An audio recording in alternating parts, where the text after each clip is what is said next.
Ako at ang aking grupo ay pumunta sa isa sa sikat at talaga namang dinadayo ng mga tao dito sa bayan ng Nara.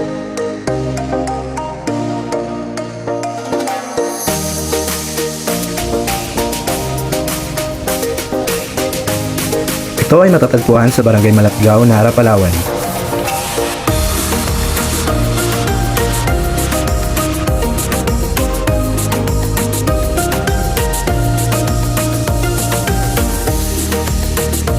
Ang Storco Farm.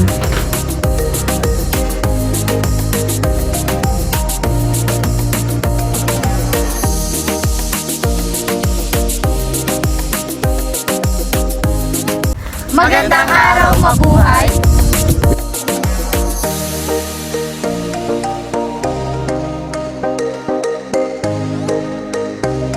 So magandang araw, mabuhay po. So ngayon kasama ko po si Kuya Sergio. Siya po yung caretaker dito sa Storco Farm. So Kuya Sergio, yung tanong po namin is, dahil po kayo yung caretaker, yung nag-maintain po ng farm na to, ano po ba yung mga meron dito sa farm na to po na dinadayo po to ng mga turista or like mga nagabisita po? Naduyan mo po kayo.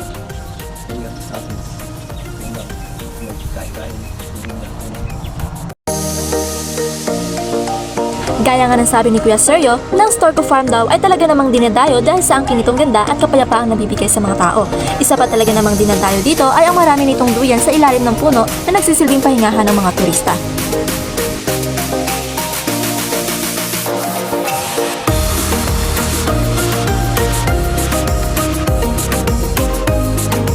So ano po, Kuya Sergio, based naman po sa livelihood nyo po, di ba po kayo po yung caretaker, so full time po ba kayo dito na nagbabantay? Hindi mo na pong mga sutsok. Tapos uwi ko yung mga asin. Yun lang po yun, kumbaga po ito lang po talaga yung source of income nyo po. Pero naman tayo mag-ginti na uwi. Pero sa atin, mag-walis-walis yan. So, dahil ng mankaw yan. Sa farm na ito ay si Kuya Sergio lamang ang nag-iisang caretaker ng tourist spot na ito.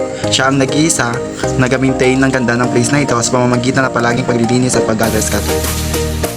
Sa aming pagpunta sa Storco Farm ay madami kami mga nakasabay ng mga tourist. Isa sa kanina ay aming mga na-interview. So magandang araw, mabuhay po. Galing po kami sa PS Nara po, and we are tourism students po. And yung tanong po namin ito is related po sa isang course po namin, entrepreneurial po.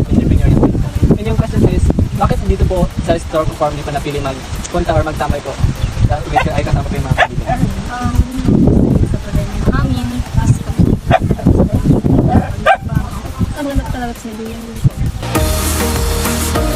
Ang Storco Farm na ito ay hindi lamang titigil sa pag-offer ng mga ganitong services. Dahil ang Storco Farm na to ay nakikitaan din ng maraming potential. Una na lamang dito ang paglalagay ng swimming pool na kung saan mas mapapaganda nito ang itsura ng tourist spot. Dahil hindi naman lingid sa ating kaalaman na ang Storco Farm ay malapit sa access sa water. Isa pa sa potential na pwedeng ilagay sa Storco Farm ay ang paglalagay ng mga tree houses upang dagdag pahingahan para sa mga turista.